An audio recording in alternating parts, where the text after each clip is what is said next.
Anda sedang bergabung bersama Turnip TV, dan kali ini kita akan mendengar sebuah cerita berjudul Pariban dari Jakarta, ditulis oleh Ranto P. Turnip dengan titi mangsa Bandung 21 Juli 2022.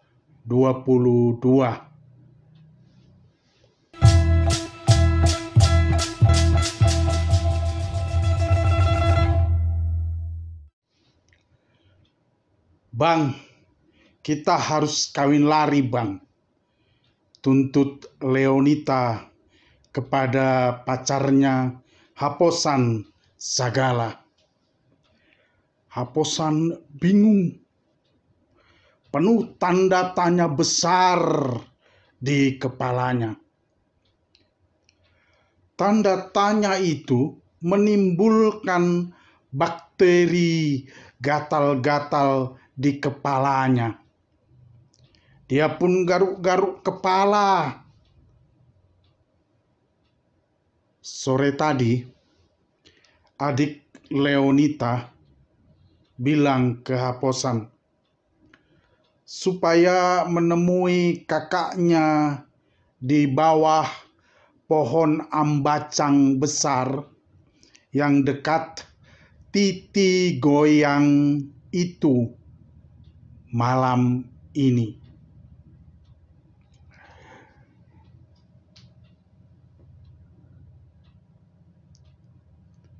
Bang Posan, kata kakak, kalian harus jumpa di bawah pohon ambacang besar dekat titi goyang malam ini. Penting, kata kakak. Itulah pesannya. Padahal tempat itu dikenal sebagai tempat yang angker kalau malam-malam. Banyak orang bercerita kalau mereka pernah ketemu kuntilanak ketika lewat di titi goyang bergelantungan di pohon ambacang besar itu. Seramlah pokoknya. Mana lagi titinya goyang-goyang kalau dilewati. Tapi ini penting, katanya. Dan penting berarti genting. Sehingga memilih tempat bertemu pun tempat yang angker. Haposan merasakan kegentingan itu. Itu sebabnya malam ini mereka berdua ada di tempat angker ini. Aman. Karena tidak ada yang menyangka mereka akan bertemu di tempat angker itu. Tak akan ada yang lewat di situ malam-malam. Semua orang akan melalui jalan melingkar yang lebih jauh lewat tengah kota. Aman, pasti aman. Tidak akan ada yang memergoki.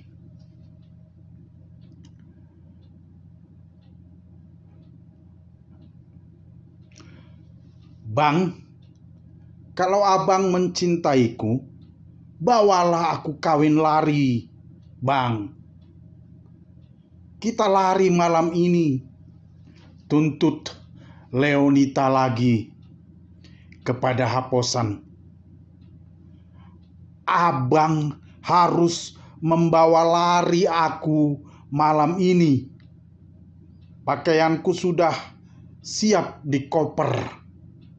Begitu aku ketuk pintu belakang rumah kami, pintu itu nanti dibuka sama si Gogon, adikku.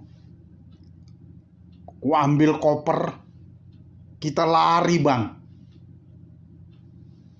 Haposan tergugu diam. Permintaan ini tidak sampai masuk di akalnya.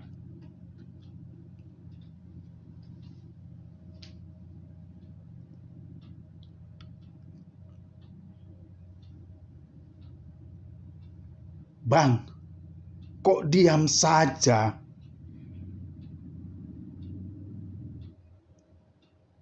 Cemananya abang ini? Cintanya abang sama aku? Atau memang abang sudah nggak cinta lagi sama aku? Bilang, Bang. Bilang. Bercakaplah abang. Aku bingung, Bang. Bingung. Leonita mulai menangis dan Haposan Sagala pun ikut bingung. Mereka diam lama. Haposan Sagala mulai merasa takut. Jangan-jangan si kuntilanak sebentar lagi muncul di atas mereka, bergelantungan di cabang-cabang pohon ambacang besar yang angker itu.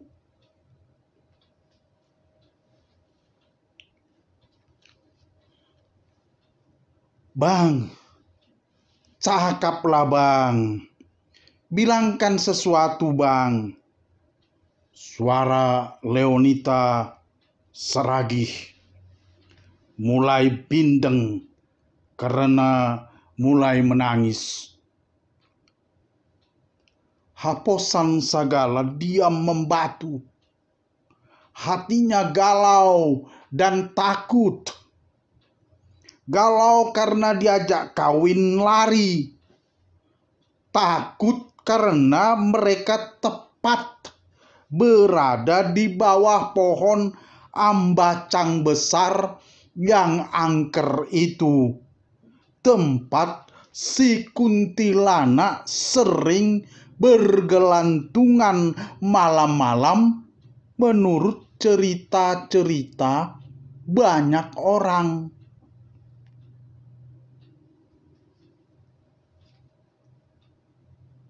Akhirnya, Nita, bagaimana kita bisa kawin? Aku baru tamat SMA dan mau kuliah di Nomensen. Kau baru tamat SMP, mau sekolah ke SMA 1 Rantau Perapat. Masa kita mau kawin? Pacaran dululah kita. Kalau kau sudah tamat, baru kita kawin. Kita bikin pesta besar. Mama, bapak kau pasti setuju itu. Pelan dan gemetar suara Haposan. Lagian, apa pasalnya tiba-tiba kau minta bertemu di bawah pohon ambacang besar yang angker ini? Merinding aku ini. Lanjut Haposan Sagala yang memang penakut itu.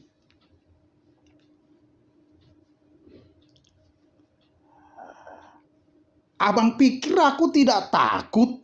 Aku pun takut. Tapi ini tempat paling aman. Gak bakalan ada yang melihat kita, Bang. Abang, kalau sudah gak cinta, bilang, Bang. biar tahu aku mengambil keputusan, Bang.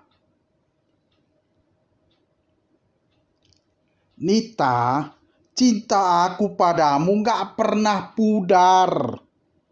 Kokoh seperti berdirinya pohon ambacang besar ini.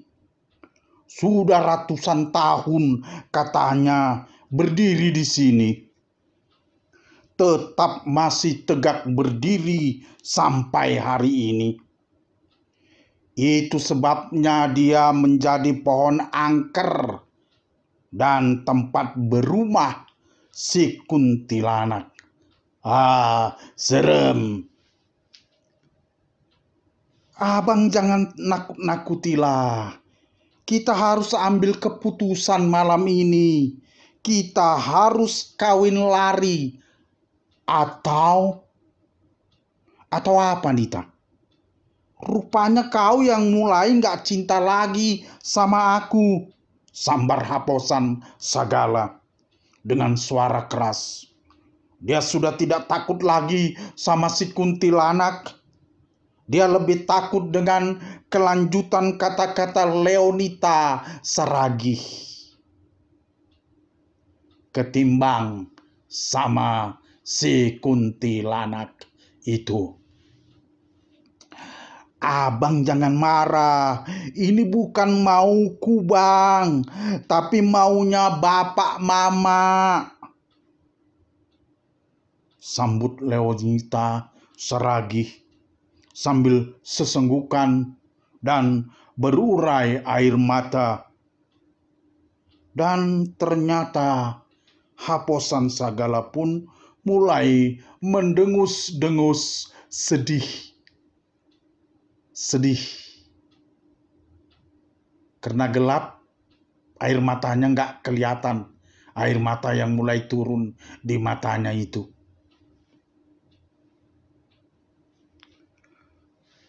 Cok, kau ceritakan dulu. Kenapa tiba-tiba kau mengajak kawin lari? Kan mesti ada sebab-sebabnya. Kan gak tiba-tiba datangnya. Setauku, hubungan kita selama 2 tahun ini baik-baik saja. Dan aku janji, aku akan selesaikan kuliahku dalam 5 tahun. Selesai wisuda, kita kawin. Kawin baik-baik. Bukan kawin lari, mendadak seperti ini. Bikin bingung. Kita diberkati di gereja dan diadati dengan meriah. Kita undang banyak orang. Bila perlu, kita tutup jalan ke negeri lama untuk tenda-tenda, teratak-teratak pesta kawin kita.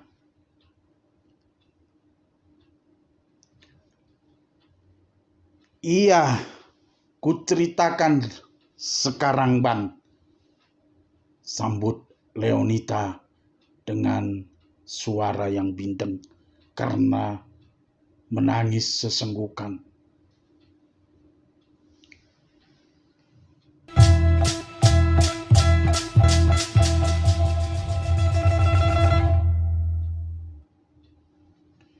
Hari masih pagi.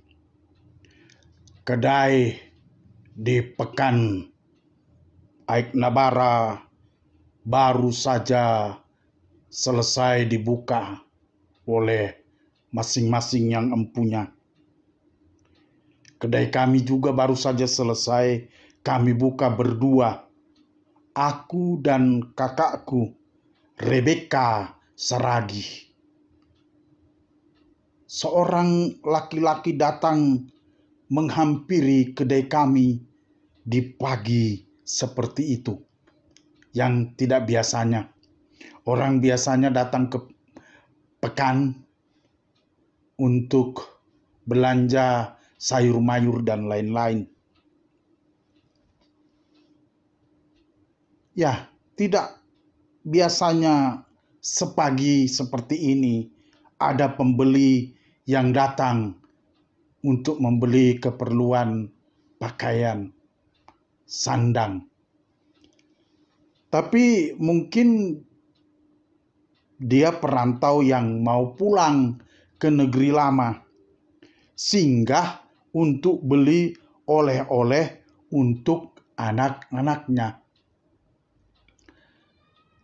"Mau cari apa, Pak?" sapaku dengan ramah. "Benar, ini kedainya Pak Saragih yang dari Sosorbulu?" tanya laki-laki itu. Sosorbulu? Baru dengar nama itu. Nama aneh. Kakakku diam saja. Dia pura-pura sibuk membenahi dagangan kami. "Oh, ini memang kedainya Pak Saragih. Tapi aku tidak tahu apakah Saragih yang dari Sosorbulu. Di sini banyak tukang kedai yang marga Saragih. Bapak ini mau cari apa? Pilih saja, Pak, pilih saja. Nanti kami kasih harga korting. Harga buka dasar, Pak." "Tidak, aku bukan mau beli, tapi mau cari tulangku. Tadi kutanya di luar sana di pasar. Katanya masuk saja terus lurus. Nah, kedai terakhir yang kau hadapi, itulah kedainya. Dan inilah kedai terakhir yang kuhadapi. Yang lainnya kan kulewati, tidak kuhadapi."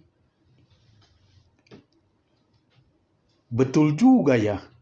Ini kedai yang Bapak hadapi. Yang lainnya memang Bapak lewati ya," kataku. "Iya, kalau di Jawa ini namanya mentok. Mentok. Nggak bisa diterabas lagi. Berarti benar. Ini kedai Pak Saragih yang dari Sosorbulu." "Ini betul kedai Pak Saragih. Tapi soal tambahan Sosorbulunya itu aku nggak tahu lah."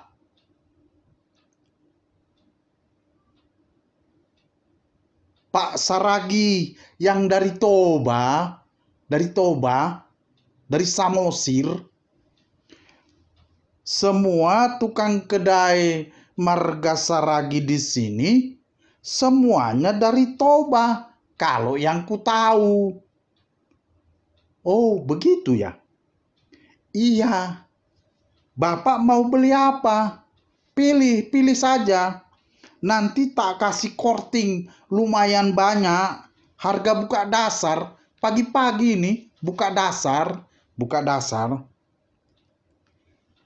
"Tidak, aku mau ketemu sama tulangku, Pak Saragih dari Sosorbulu. Bukan mau beli." "Kalau begitu, tunggu saja. Rata-rata di sini Pak Saragihnya belum pada datang ke kedai. Semua anak-anaknya yang buka kedai. Duduk aja di kursi itu." Aku menunjuk kursi kayu yang memang sengaja diletakkan di bagian pinggir dari kedai kami. Dia duduk di kursi yang kutunjukkan. Kami diam, tidak ada yang mulai percakapan. Sementara kakakku, Rebecca Saragih, sibuk terus membagus-bagusi barang-barang jualan kami yang sebenarnya sudah bagus-bagus letaknya. pekan itu semakin sibuk, khususnya para tukang sayur, ikan, daging, dan bumbu-bumbu masak.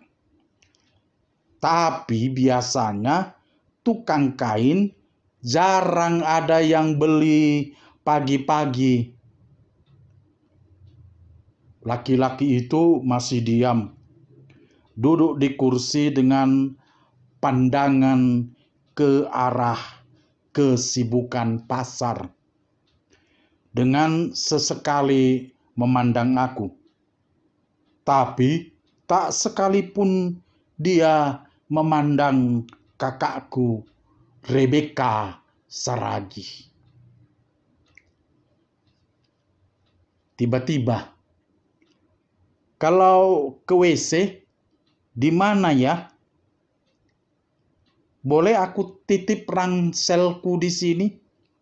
Tanyanya. Taruh tasnya di situ, Pak. Lurus, jalan lurus, sampai bagian tukang ikan itu. Lalu belok kiri masuk. Kemudian keluar dari bagian kedai ikan. Begitu keluar, langsung belok kanan. Nah, disitulah WC-nya. Kataku menerangkan.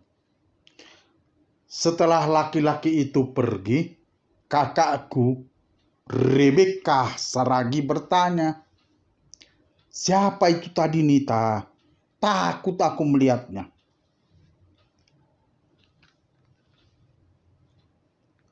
Bapakku sampai di kedai. Rupanya dia langsung melihat tas itu. "Tas siapa itu, Nita?" tanyanya. "Gak tahu aku, Pak.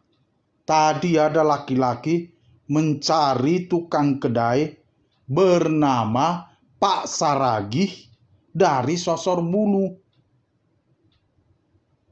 Katanya ditunjukkan tukang jualan di pasar sana, di luar sana, ke sini, ke kedai kita.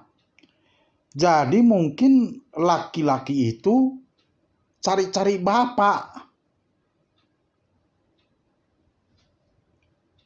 "Oh, kan ada 2 Saragi dari Sosorbulu. Bapak sama udamu sana. Berarti dia mencari bapak kalau begitu." "Entahlah, aku juga nggak kenal." Kakakku diam, aku pun diam. Horas tulang.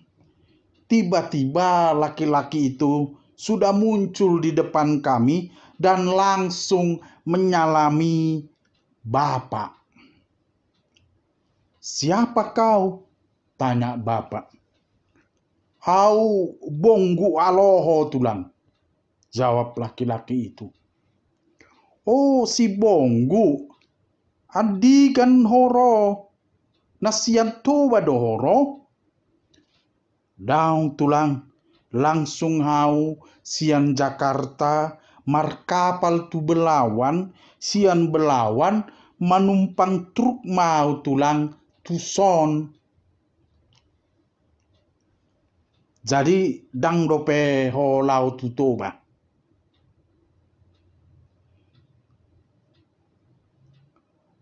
Jolosianon mau tu toba tulang. Percakapan aneh di pagi yang aneh. "Beka, Nita, bawa paribanmu ini ke rumah biar bisa dia mandi. Sudah itu, biar dia mengasuh. Suruh mamakmu ke kedai. Ada yang mau kami cakapkan." Kami pulang membawa Pariban yang belum pernah kami jumpa itu ke rumah. "Pariban dari Jakarta," katanya.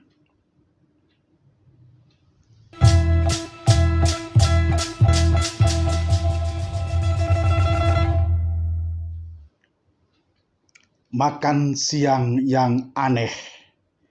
Kami masak banyak makanan.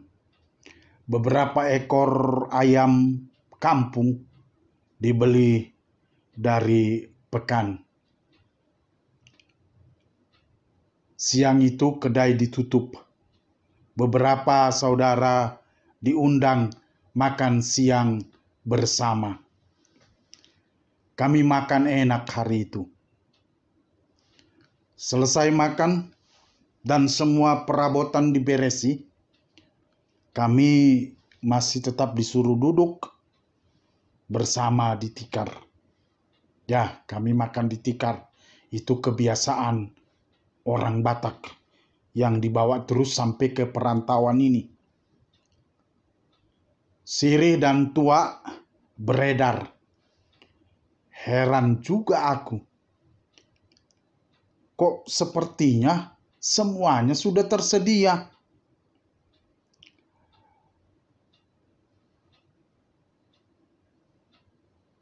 Bapakku mulai berbicara.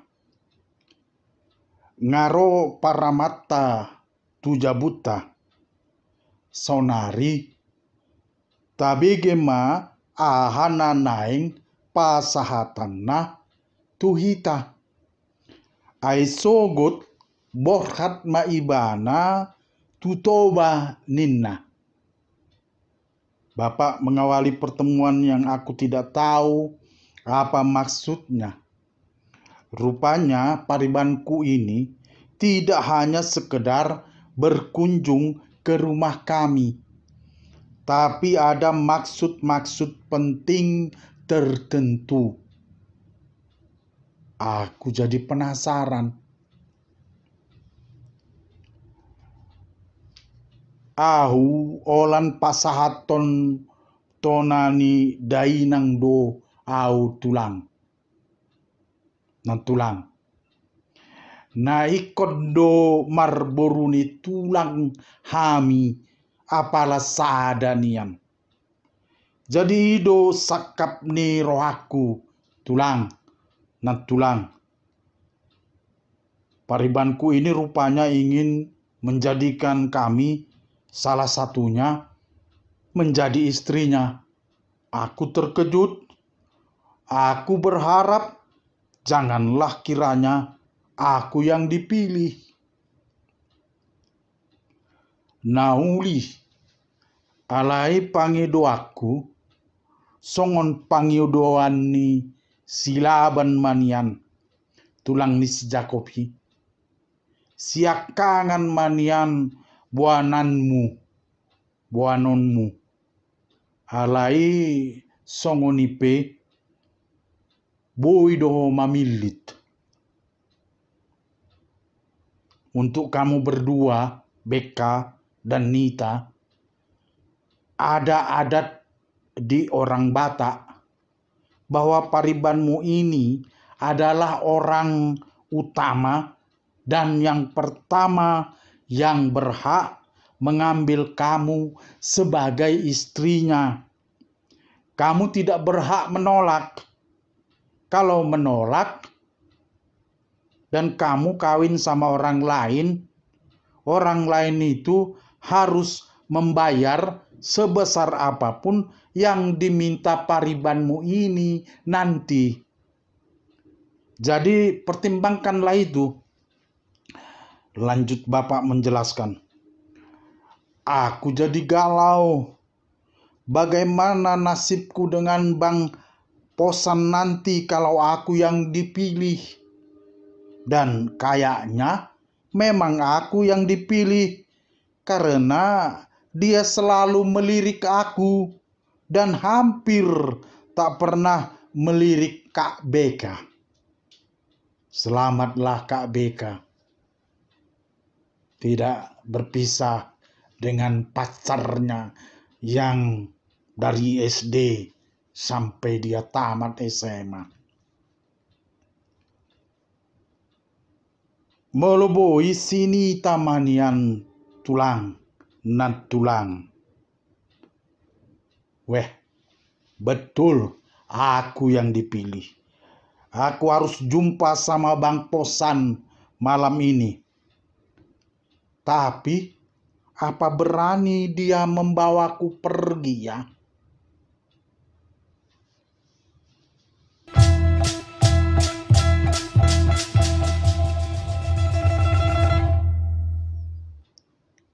Begitulah ceritanya, Bang.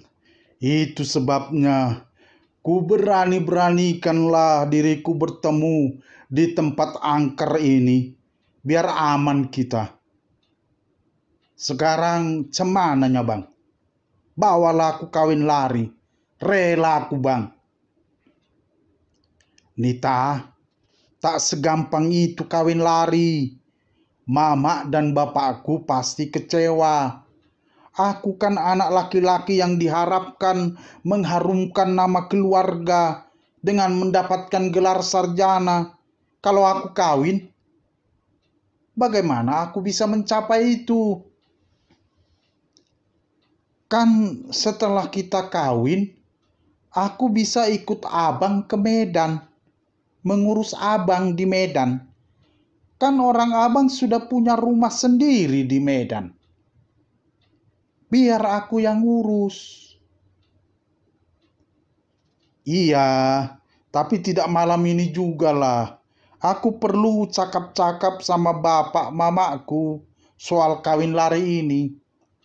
Apakah mereka setuju atau tidak? Sekarang gini saja. Kau larilah dari rumah malam ini dan menginap di rumah nangudamu yang diajamu itu. Nanti kuhubungi Amang Boru Sibarani untuk menyewa motor taksinya, membawa kau ke sana. Aku akan ikut mengantarmu. Cemana kau rasa, Nita? Ambillah keputusan sekarang, biar cepat kuhubungi Amang Boru Sibarani dan kita langsung berangkat. Pasti mereka tahu kalau aku lari ke sana. Nggak cocok kurasa rencana abang itu. Ya, kalau terpaksa, kumauilah permintaan paribanku itu. Haposan menangis sedih. Nita pun menangis sedih karena ternyata kekasihnya Haposan Sagala tidak cukup berani membawanya kawin lari. Bubarlah perpacaran yang sudah jalan 2 tahun itu. Dan mereka berpisah dengan sedih. Dan untungnya malam itu si kuntilanak tidak nongol bergantungan di pohon ambacang besar yang angker itu. Atau memang cerita-cerita itu hanya isapan jempol belaka. Padahal itu malam Jumat Kliwon, di mana waktu para hantu, kuntilanak, dan demit, pocong bergentayangan di bumi ini. Tapi ternyata tak satu pun yang menongolkan batang hidungnya.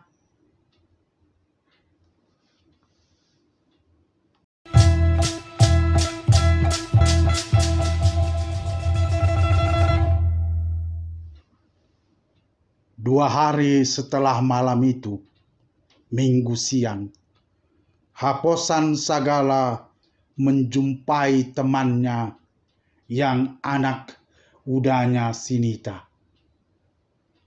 Lae, 3 kali kau membiarkan itomu dibawa paribannya ke Jakarta. Lae gak mau menolong aku.